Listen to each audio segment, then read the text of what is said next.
കർത്താവ് നിങ്ങളോടുകൂടെ അങ്ങേ ആത്മാവോടും കൂടെ. വിശുദ്ധ മത്തായി അറിയിച്ച പരിശുദ്ധ സുവിശേഷത്തിൽ നിന്ന്. കർത്താവേ, അങ്ങേക്ക് മഹത്വം. അധ്യായം 5:43 മുതലുള്ള തിരുവചന ഭാഗം. അക്കാലത്ത് അയൽക്കാരനെ സ്നേഹിക്കുക, ശത്രുവിനെ ദ്വേഷിക്കുക എന്ന് പറഞ്ഞിട്ടുള്ളത് നിങ്ങൾ കേട്ടിട്ടുണ്ടല്ലോ. എന്നാൽ ഞാൻ നിങ്ങളോട് പറയുന്നു, ശത്രുക്കളെ സ്നേഹിക്കുവിൻ, നിങ്ങളെ പീഡിപ്പിക്കുന്നവർക്ക് വേണ്ടി പ്രാർത്ഥിക്കുവിൻ. അങ്ങനെ നിങ്ങൾ നിങ്ങളുടെ സ്വർഗസ്ഥനായ പിതാവിൻ്റെ മക്കളായിത്തീരും.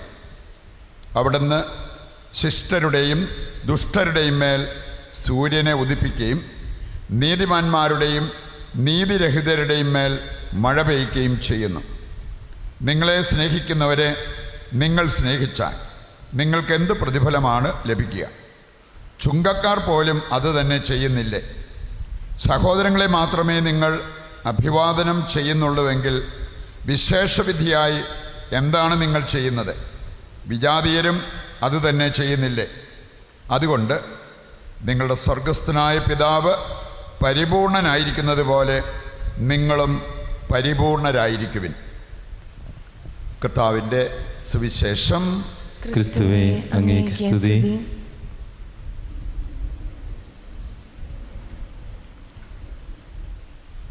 സാധാരണ നമ്മൾ പറയാറുള്ളൊരു കാര്യമാണ്, പഠിക്കാൻ ബുദ്ധിമുട്ടുള്ള ഒരു കാര്യം പഠിച്ച് ആ ക്വസ്റ്റ്യൻ വന്ന് അതിന് നന്നായിട്ട് ഉത്തരം കൊടുക്കുകയാണെങ്കിൽ നമുക്ക് ഏറ്റവും കൂടുതൽ മാർക്ക് പ്രതീക്ഷിക്കാൻ പറ്റും.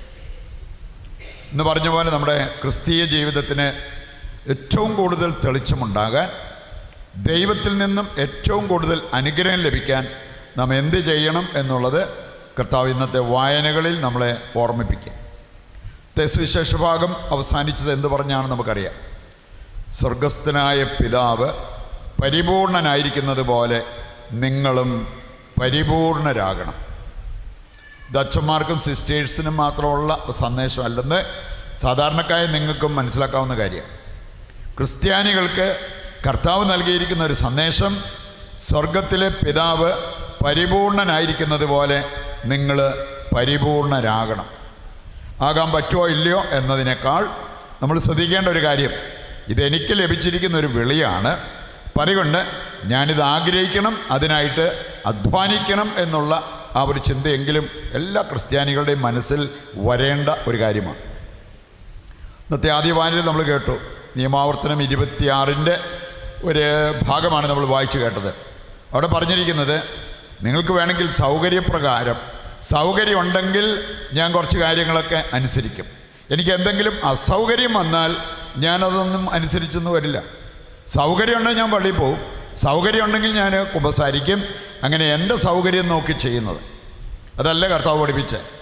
മോശ വഴി ഇസ്രായേൽ ജനത്തിന് ദൈവം കൊടുത്ത ഒരു നിർദ്ദേശം ഇതാണ്, ദൈവം നൽകുന്ന അവിടുത്തെ കൽപ്പനകളും ചട്ടങ്ങളും ശ്രദ്ധാപൂർവം പാലിക്കണം. പൂർണ്ണ ഹൃദയത്തോടെ പൂർണ്ണ മനസ്സോടെ അവ അനുസരിക്കണം. അങ്ങനെ ചെയ്താലുണ്ടാകുന്ന ഗുണം ഇവിടെ പറഞ്ഞിട്ടുണ്ട്, മറ്റ് ജനതകളെക്കാളെല്ലാം ഉന്നത ജനതയായിട്ട് നിങ്ങളെ ദൈവം ഉയർത്തും. ഇത് വേണോ? ഇത് വേണമെങ്കിൽ ഈ ഒരു കാര്യത്തിന് നമ്മൾ തയ്യാറാകണം. മറ്റുള്ളവരെക്കാൾ ഉന്നത ജനതയായിട്ട് നമ്മൾ മാറണം. നമുക്കറിയാം, വചനം നമ്മെ ഓർമ്മിപ്പിക്കുന്ന ഒരു കാര്യം ഇതാണ്, നിങ്ങൾ ഈ ലോകത്തിലേക്ക് നോക്കി ലോകം പറയുന്നത് കേട്ട് അല്ലെങ്കിൽ ലോകം ചെയ്യുന്നത് അനുകരിക്കേണ്ടവരല്ല നമ്മൾ. റോമാലേഖനം 12 2-ാമത്തെ വചനം വായിച്ചാൽ ലോകത്തെ അനുകരിക്കരുത്, ദൈവത്തെ അനുകരിക്കണം. പറയുന്നുണ്ട്, ദൈവമക്കളായി നമുക്ക് ദൈവം നൽകിയിരിക്കുന്ന ചട്ടങ്ങളും നിയമങ്ങളും അത് നമ്മൾ പാലിക്കേണ്ടതുപോലെ പാലിക്കണം. അതിൽ ശ്രദ്ധ ചെലുത്താൻ നമുക്ക് സാധിക്കണം എന്നുള്ളത് വചനം നമ്മെ ഓർമ്മിപ്പിക്കുക. പ്രിയപ്പെട്ട ഒരു കാര്യം മനസ്സിൽ വെച്ചുകൊണ്ട് നമുക്കൊരു 5 ഗണത്തിൽപ്പെട്ടവരെക്കുറിച്ച് ചിന്തിക്കാൻ പറ്റും. ഇതിലേത് ഗണത്തിലാണ് ഞാൻ പെടുന്നത് എന്ന് മനസ്സിലാക്കി തിരുത്തേണ്ടതുണ്ടെങ്കിൽ തിരുത്താൻ നമ്മൾ തയ്യാറാകണം. നമുക്ക് വേണമെങ്കിൽ 1-ാമത്തെ ഗണമായിട്ട് കാണാൻ പറ്റുന്നത് ഉപകാരത്തിന് പകരം അപകാരം ചെയ്യുന്നവർ. അത് ക്രൂരതയാണ്. നമുക്ക് ഉപകാരം ചെയ്തവരോട് നമ്മൾ അപകാരം ചെയ്യുന്നത്. സുഭാഷിതങ്ങൾ 17-13 വായിച്ചാൽ ഇത് കാണാൻ പറ്റും. അവിടെ പറഞ്ഞിരിക്കുന്നത് അങ്ങനെയുള്ളവരുടെ ഭവനത്തിൽ നിന്നോ ജീവിതത്തിൽ നിന്നോ തകർച്ചകൾ ഒഴിയത്തില്ല.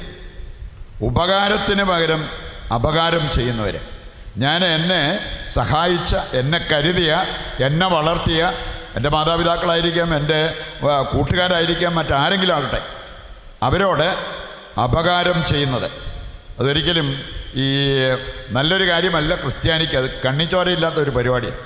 അത് സംഭവിക്കരുത് എന്ന് ദൈവവചനം നമ്മളെ ഓർമ്മിപ്പിക്കുകയാണ്. അങ്ങനെ ഒരു ഗണത്തിൽപ്പെട്ടിട്ട് നിനക്ക് ഒന്നിനു പുറകെ ഒന്നായിട്ട് തകർച്ചകൾ വരുന്നു എന്ന് പറഞ്ഞ് ആരെങ്കിലും കുറ്റപ്പെടുത്തിയിട്ടോ ദൈവത്തെ പഴിച്ചിട്ടോ ഒരു കാര്യമില്ല. ഉപകാരം ചെയ്യുന്നവന് അപകാരം ചെയ്യുന്നവൻ്റെ ജീവിതത്തിൽ നിന്നും അനർത്ഥങ്ങൾ ഒഴിയില്ല എന്ന് ദൈവത്തിൻ്റെ വചനം നമ്മെ ഓർമ്മിപ്പിക്കുന്ന കാര്യമാണ്. രണ്ടാമതൊരു ഗണത്തിൽപ്പെട്ടവരെ നമുക്ക് കാണാൻ സാധിക്കും, നന്ദികെട്ട ജനമായി മാറിയിരിക്കുന്നത്. നന്ദികെട്ട ജനം. നിങ്ങൾ ഹോസിയ 11-ാം അധ്യായം വായിച്ചു കഴിഞ്ഞാൽ അതിൻ്റെ തലക്കെട്ട് തന്നെ ഇത് തന്നെയാണ്, നന്ദികെട്ട ജനം. എപ്പോഴാണ് നമ്മൾ ഈ ഗണത്തിൽപ്പെടുന്നത്? ദൈവം നമുക്ക് ഒരുപാട് നന്മകൾ ചെയ്തിട്ട് ആ ദൈവത്തെ വേണ്ടതുപോലെ സ്തുതിച്ച് മഹത്വപ്പെടുത്താതിരിക്കുമ്പോൾ. യെശയ്യാ 43 വായിച്ചാൽ 20-21 വചനങ്ങളുടെ സന്ദേശം അതാണ്. വന്യമൃഗങ്ങൾ, ആകാശപക്ഷികൾ ഇവയൊക്കെ എന്നെ ബഹുമാനിക്കുന്നു, എന്നെ സ്തുതിക്കുന്നു. എന്നാൽ എന്നെ സ്തുതിച്ച് പ്രകീർത്തിക്കാൻ ഞാൻ സൃഷ്ടിച്ച എൻ്റെ മക്കൾ, ഈ വന്യമൃഗങ്ങൾക്കുള്ളതിനേക്കാൾ കൂടുതൽ ബുദ്ധിയും ബോധമൊക്കെ ദൈവം നമുക്ക് തന്നിട്ടില്ലേ? അവർക്കില്ലാത്ത ആത്മാവ് നമ്മുടെ ഉള്ളിലുണ്ടല്ലോ. പറയുണ്ട്, ദൈവത്തെ സ്തുതിച്ച് പ്രകീർത്തിക്കാൻ സൃഷ്ടിക്കപ്പെട്ടവരാണ് നമ്മൾ ഓരോരുത്തരും. ഇനി ഇത് മറന്ന് നമ്മൾ ജീവിക്കുന്നെങ്കിൽ ആകെപ്പാടെ നമ്മൾ വാ തുറക്കുന്നത് പരാതി പരിഭവം പറയാം.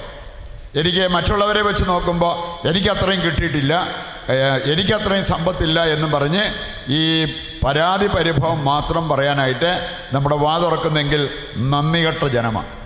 പകരം ദൈവം ചെയ്ത അനുഗ്രഹങ്ങൾ ഒന്ന് തിരിച്ചറിഞ്ഞിട്ട് അവയ്ക്ക് നന്ദി പറയുകയാണെങ്കിൽ കൂടുതൽ അനുഗ്രഹങ്ങൾ നമ്മുടെ ജീവിതത്തിലേക്ക് വർഷിക്കപ്പെടും. സങ്കീർത്തനം 103 1-2 വചനങ്ങൾ വായിച്ചാൽ അവിടെ പറഞ്ഞിട്ടുണ്ട്, കർത്താവ് ചെയ്ത അനുഗ്രഹമൊന്നും മറക്കരുത്. നമ്മളിപ്പോൾ ജീവിച്ചിരിക്കുന്നെങ്കിൽ, ഇപ്പോൾ പള്ളി വരാനുള്ള ഒരു ആരോഗ്യമെങ്കിലും നമുക്കുണ്ടെങ്കിൽ ദൈവത്തിന് നന്ദി പറയാനുള്ള ഒരു കാരണമാണ്. അങ്ങനെ നന്ദിയുള്ള ജനമായിട്ട് മാറണം. നന്ദികെട്ട ജനമായിട്ട് ഒരിക്കലും നമ്മൾ പെരുമാറരുത്. മൂന്നാമതൊരു ഗണമുണ്ട്, അവരാണ് നിഷ്ക്രിയരായിട്ട് ജീവിക്കുന്നവർ. ചിലർ പറഞ്ഞു കേട്ടിട്ടില്ലേ, ഞാൻ ആരെയും ഉപദ്രവിക്കാൻ പോകുന്നില്ല, എന്നാൽ ഇവരുടെ ഭാഗത്തുനിന്ന് ആർക്കും ഒരു ഉപകാരം ഉണ്ടാവത്തുമില്ല. നിഷ്ക്രിയരായിട്ട് ജീവിക്കുന്നവർ, അങ്ങനെയുള്ളവരെക്കുറിച്ച് വചനം പറയുന്നുണ്ട്. വെളിപാട് 3-ാം അധ്യായം 15 മുതൽ 19 വരെ ഒന്ന് വായിച്ചാൽ മതി. അവിടെ പറയുന്നത്, ഇവർ ചൂടോ തണുപ്പോ ഇല്ലാത്ത മന്ദോഷ്ണാവസ്ഥയിൽ കഴിയുന്നവരാണ്. ആരെയും ഉപദ്രവിക്കുന്നില്ല, പക്ഷെ ആർക്കും ഒരു ഉപകാരം ചെയ്യത്തുമില്ല. മന്ദോഷ്ണാവസ്ഥ. അങ്ങനെയുള്ളവരെ ഞാൻ എൻ്റെ വായിൽ നിന്ന് തുപ്പിക്കളയും എന്നാണ് വചനം പഠിപ്പിക്കുക. അപ്പം അതുകൊണ്ട് ഇത് കുഴപ്പമൊന്നുമില്ലാത്ത കംഫർട്ടബിളായിട്ട് നമുക്ക് മുമ്പോട്ട് പോകാവുന്ന ഒരു പൊസിഷനായിട്ട് ആരും കാണരുത്. സൽപ്രവർത്തികളിൽ സമ്പന്നരാകണം എന്നുള്ള സന്ദേശമാണ് ദൈവമക്കൾക്ക് ദൈവം ബൈബിളിൽ നൽകിയിരിക്കുന്നത് എന്ന് നാം തിരിച്ചറിയണം. 1 തീമോത്തി 6-ാം അധ്യായം 18-ാമത്തെ വചനത്തിൻ്റെ കാതലായ സന്ദേശം അതാണ്, സൽപ്രവർത്തികളിൽ സമ്പന്നരായിട്ട് നിങ്ങൾ മാറുക. 4-മതൊരു ഗണത്തെ കാണാൻ സാധിക്കും. അവരാണ് മിനിമത്തെ പിടിച്ച് മുമ്പോട്ട് പോകാനായിട്ട് ആഗ്രഹിക്കുന്നവർ. എന്ന് പറഞ്ഞാൽ മിനിമം പ്രാർത്ഥന, മിനിമം ഭക്തി, മിനിമം ത്യാഗം. അങ്ങനെയുള്ള ഏത് മേഖലയിലേക്ക് നോക്കിയാലും മിനിമം. ഇതൊക്കെ മതിയെന്നേ. ഞാൻ പള്ളിയിൽ പോകുന്നുണ്ടല്ലോ, ഞാൻ ഇന്ന കാര്യങ്ങളൊക്കെ ചെയ്യുന്നുണ്ടല്ലോ, മിനിമം ചെയ്തിട്ട് ഇത് മതിയെന്ന് ചിന്തിക്കുന്ന അവസ്ഥയിൽ കഴിയുന്നവർ. ഹെബ്രായ ലേഖനം 6-ാം അധ്യായത്തിൻ്റെ ആദ്യ വചനങ്ങൾ വായിച്ച് അവിടെ പറഞ്ഞിട്ടുണ്ട്, ദൈവവചനത്തിൻ്റെ പ്രഥമ പാഠങ്ങൾ പിന്നിട്ട് പക്വതയിലേക്ക് വളരുക. നമ്മൾ നേഴ്സറിയിൽ ചേർന്നവരാണെങ്കിൽ അവിടുന്ന് പിന്നീട് ഫസ്റ്റ് ഗ്രേഡ്, സെക്കൻഡ് ഗ്രേഡ് അങ്ങനെ മുമ്പോട്ട് പോയി വേണമെങ്കിൽ കോളേജിലും പോയി യൂണിവേഴ്സിറ്റിയിലും പോയി പഠനം നടത്തിയവരെ പോലെ നമുക്ക് ആധ്യാത്മികതയിൽ വളരാൻ പറ്റും. ദൈവവചനത്തിൻ്റെ, വിശ്വാസത്തിൻ്റെ, സ്നേഹത്തിൻ്റെ പ്രഥമ പാഠങ്ങൾ പിന്നിട്ട് പക്വതയിലേക്ക് നമുക്ക് വളരാം. അതിന് വിളിക്കപ്പെട്ടവരാണ് ദൈവമക്കൾ എന്നുള്ള ആ ഒരു കാര്യം നമ്മൾ വിസ്മരിക്കരുത്. ഇനി അല്ല എങ്കിൽ, ഈ വളർച്ച നമുക്ക് ലഭിക്കുന്നില്ലെങ്കിൽ, എഫേസസ് 4-ാം അധ്യായത്തിൻ്റെ 14 മുതൽ വായിച്ചാൽ അവിടെ പറഞ്ഞിട്ടുണ്ട്, ജനങ്ങളുടെ അഭിപ്രായം അനുസരിച്ച് നമ്മൾ അങ്ങോട്ടും ഇങ്ങോട്ടും ആടിക്കൊണ്ടിരിക്കും. നിങ്ങളെ വഞ്ചനയിൽപ്പെടുത്താൻ മനുഷ്യർ കൗശലപൂർവ്വം നൽകുന്ന വക്രതയാർന്ന ഉപദേശങ്ങളുടെ കാറ്റിൽ ആടി ഉലയുകയും തൂത്തെറിയപ്പെടുകയും ചെയ്യുന്ന ശിശുക്കളാകരുത്. മിനിമത്തെ പിടിച്ചു പോയാൽ ഈ അവസ്ഥ ഉണ്ടാകാം. നമുക്ക് ആഴമായൊരു ദൈവാനുഭവം വന്ന് ദൈവത്തെങ്കിലേക്ക് നോക്കിയാണ് ജീവിക്കുന്നത് എങ്കിൽ മനുഷ്യരെന്ന് പറയട്ടെ, അവരെന്നെ പ്രശംസിച്ചാലും അവരെന്നെ താറടിച്ച് സംസാരിച്ചാലും ഞാൻ എൻ്റെ ജീവിതം കർത്താവിന് വേണ്ടി ജീവിക്കും എന്ന് പറയാനായിട്ട് അവർക്ക് സാധിക്കും. 5-ാമത്തെ ഘടമാണ് ശത്രുക്കളെ പോലും സ്നേഹിക്കാനും അവർക്ക് വേണ്ടി പ്രാർത്ഥിക്കാനും സാധിക്കുന്നവരുടെ ഗണം. ഇത് വളരെ പ്രശംസനീയമായൊരു കാര്യമാണെന്ന് ദൈവവചനം നമ്മെ ഓർമ്മിപ്പിക്കുക. മത്തായി 5-ാം അധ്യായം 43-ാമത്തെ വചനം അത് നൽകുന്ന സന്ദേശം അതാണ്, നീ നിന്നെ സ്നേഹിക്കുന്നവരെ തിരിച്ച് സ്നേഹിക്കുന്നതിൽ എന്ത് കാര്യം? അത് ചുങ്കക്കാരും പാപികളും പോലും ചെയ്യുന്നതാണ്. നീ ചെയ്യേണ്ടത്, യഥാർത്ഥ ക്രിസ്ത്യാനിയാകാൻ നീ ചെയ്യേണ്ടത് ശത്രുക്കളെ പോലും സ്നേഹിക്കണം, അവർക്ക് വേണ്ടി പ്രാർത്ഥിക്കണം. അത് നമ്മൾ കാണുന്നുണ്ട്. സുഭാഷിതങ്ങൾ 25, 21, 22 വചനങ്ങളെടുത്താൽ അവിടെ പറയപ്പെട്ടിരിക്കുന്നത്, നിന്റെ ശത്രുവിന് പോലും വിശക്കുമ്പോൾ ആഹാരവും ദാഹിക്കുമ്പോൾ ജലവും കൊടുക്കുക, അത് അവൻ്റെ തലയിൽ പശ്ചാത്താപത്തിൻ്റെ തീക്കനൽ കൂട്ടും. കർത്താവ് നിനക്ക് പ്രതിഫലം നൽകുകയും ചെയ്യും. അവന് ഉപകാരം, എനിക്കും ഉപകാരം. എന്ത് ചെയ്യുമ്പോഴാണ്? ഇവിടെ പറഞ്ഞിരിക്കുകയാണ്, നിന്റെ ശത്രുവിനെ വിശക്കുമ്പോൾ നീ ആഹാരം കൊടുക്കുക, ശത്രുവിനെ പോലും സ്നേഹിക്കാൻ പഠിക്കുക, അവനെ മിത്രമാക്കാൻ നിനക്ക് സാധിക്കും, നിനക്കതിനുള്ള പ്രതിഫലം ലഭിക്കുകയും ചെയ്യും.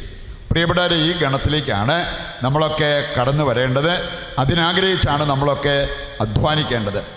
അങ്ങനെയുള്ള ഗണത്തിലേക്ക് വരാൻ വേണ്ടിയാണ് കർത്താവ് ഇന്ന് സുവിശേഷ ഭാഗത്ത് പറഞ്ഞിരിക്കുന്നത്, സ്വർഗത്തിലെ പിതാവ് പരിപൂർണനായിരിക്കുന്നത് പോലെ നിങ്ങളും പരിപൂർണരാവുക. ഈ ഒരു ആഹ്വാനം ഏറ്റെടുത്തുകൊണ്ട് അതനുസരിച്ച് നമ്മുടെ ജീവിതം മുമ്പോട്ട് നയിക്കുവാൻ വേണ്ട കൃപയ്ക്കും അനുഗ്രഹത്തിനുമായിട്ട് ഇന്നത്തെ ബലിയിൽ ദൈവത്തോട് നമുക്ക് പ്രത്യേകം പ്രാർത്ഥിക്കുകയും ചെയ്യാം.